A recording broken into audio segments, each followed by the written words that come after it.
नमस्कार, मैं केशव राय, विश्व हिंदी अकादमी मुंबई से। आज हम एक ऐसे भजन की बात कर रहे हैं जो पूरे देश ही नहीं दुनिया में राम जी की जो मंदिर की अयोध्या में प्राण प्रतिष्ठा हो रही है, उसी को लेकर लेखक और निर्देशक सुनील तिवारी जी ने एक भजन लिखा है और 5 दिवसीय अंतर्राष्ट्रीय हिंदी फेस्ट में उस गाने को दिखाया भी गया, रिलीज भी किया गया और इतने कम समय में उसको इतने लोगों ने लाइक किया, इतने फॉलो कर रहे हैं। तो सुनील तिवारी जी से हमने कहा कि इसमें थोड़ी विस्तार से बातचीत की जाए, तो वरिष्ठ पत्रकार सुरेश शर्मा जी आपको आगे बताएंगे। सुनील तिवारी जी को नमस्कार। असल में पिछले 40 साल से राइटिंग, डायरेक्शन और प्रोडक्शन की दुनिया में सक्रिय श्री सुनील तिवारी जी आज एक जाने माने नाम है। सुनील तिवारी जी ने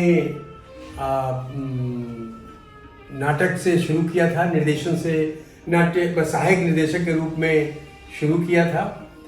उसके बाद यहाँ पर मुंबई में उन्होंने साक्षी क्रिएशन की स्थापना की, जो कि एक बहुत ही सम्मानजनक संस्था है। प्रोडक्शन और राइटिंग तमाम चीज़ों को ये देखते हैं। शुरू में सीरियल की दुनिया में सक्रिय रहे। कमांडर, सिलसिला आदि बड़े चर्चित सीरियल रहे जिसे इन्होंने लिखा। ठीक 20 साल पहले इन्होंने 2 अक्टूबर 2003 में इन्होंने फिल्म बनाई और वो फिल्म गांधी जी के देश का आज क्या हो रहा है, अगर आज भी उसका देखें उसको तो लगता है कि बिल्कुल आज जो कुछ हो रहा है उस सारे का चित्र उसमें है। इसके 2 राणा जी थे। उसके बाद रनवे को डायरेक्ट किया इन्होंने, भागते रहो को प्रोड्यूस किया इन्होंने। इस तरह से फिल्म की दुनिया में भी काफ़ी सक्रिय रहे हैं। अभी डॉक्यूमेंट्री में भी इनका काम महत्वपूर्ण है, जिसकी हम आगे चर्चा करेंगे। Camera heritage of Madhya Pradesh एक नई तरह की डॉक्यूमेंट्री है जिसमें हिस्ट्री को और उसको सिनेमा हिस्ट्री को नई तरह से रखने की कोशिश है। और उसके बाद अभी जो सबसे नया काम है जिसकी चर्चा अभी केशव जी ने की, वो है इनका एक म्यूजिक एल्बम, जो म्यूजिक रामा मेरे कृष्णा मेरे जीवन रहे शरणं तेरे। ये इनका म्यूजिक वीडियो है जो अभी आया है। इसमें भी जिसे अरूप जलोटा साहब ने इसको अपनी जो खास गहरी मधुर आवाज़ है उसमें इसे गाया है। इस म्यूजिक वीडियो की विशेषता जो मुझे, जिसके बाद इनके बारे में जिससे प्रश्न करेंगे, वो ये है कि इसमें कोई कैरेक्टर या इस तरह से डालने की कोशिश नहीं है। म्यूजिक वीडियो एक मधुर धुन के साथ इसकी शुरुआत होती है और आप देखेंगे कि सुबह हो रही है, सूरज ऊपर चढ़ रहा है, एक ख़ास रंग है उसका। और उसके बाद फिर पक्षी आते हैं, एक शांति में आदमी समाधि जैसी स्थिति में चला जाता है। तो ये जो प्रभाव है इस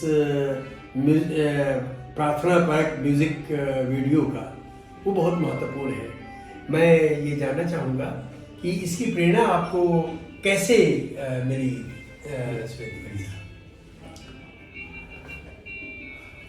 देखिए सुरेश जी, प्रेरणा जो होती है वो तो बाहरी वातावरण से ही प्राप्त होती है। और मैं थोड़ा सा आर्थिक रूप से विरक्त हो गया था, तो जब मैं हरिद्वार था कुछ दिनों के लिए, तब इसकी प्रेरणा की पहली बूंद गंगोत्री से बह के हरिद्वार तक आई और वहीं मुझे इस भाव की फीलिंग हुई कि पूरी सभ्यता को अगर लेफ्ट से लेकर राइट तक देख लो तो राम और कृष्ण के सिवा हम एक सांस भी इस संस्कृति में नहीं ले सकते। और उसी समय वो एक संगीत बनाने की भी भावना आई, तो उस समय बस आध्यात्म की धारा बह रही थी और मैं विरक्ति के भाव में था। और इस कृति का निर्माण मैंने नहीं किया, परमात्मा की कृपा ने किया है। एक माध्यम बन के मैंने इसे प्रस्तुत किया है। रामा मेरे कृष्णा मेरे जीवन रहे शरणम तेरे, फिर आगे रूपम तेरे, चरणम तेरे, हृदयम तेरे, अंत तो गत्वा हृदयम तेरे, तेरे हृदय में मैं वास करूँ, मानव स्वरूप जो लिए हुए हूँ वो उसी में समा जाए। और अगर उनके हृदय में मैं पहुँच गया तो फिर कुछ भी यात्रा बाकी नहीं रहेगी किसी भी कर्म की। तो वो भाव था। और राम जी की, रामलला की प्राण प्रतिष्ठा है, तो इस भव्य तारीख पे मैं ये संसार को इस मंच से समर्पित करना चाहता हूँ। बधाई हो हमारे लिए, हमारी भी शुभकामनाएं। भाग्य आपको। वो असल में ये जो भजन है, इस भजन के बारे में मैं कहना ये भी चाहता हूँ, जो कि उससे के बारे में और भी जानना है आपसे, कि जैसे जो क्रिएटिव प्रोसेस है उसमें आप जो कुछ शुरू करते हैं तो विचार आते हैं, एक के बाद दूसरे, दूसरे के बाद तीसरे।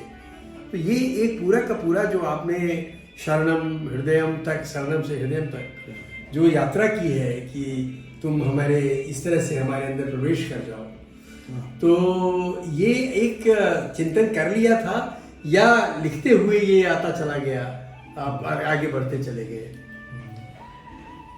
ये चिंतन और चिंता दोनों से अलग हटके सिर्फ भाव आते गए, अभिव्यक्त होते गए, शब्दों में ढलते गए और संगीतमय हो गए। क्या बात। इस म्यूजिक वीडियो की विशेषता एक सबसे बड़ी ये है कि आज जिस तरह से राम का भजन चल रहा है, उनको याद किया जा रहा है उनको, तो उसमें एक खास तरह से दिखाई दे रहा है कि एक के बाद दूसरा, दूसरे के बाद तीसरा, एक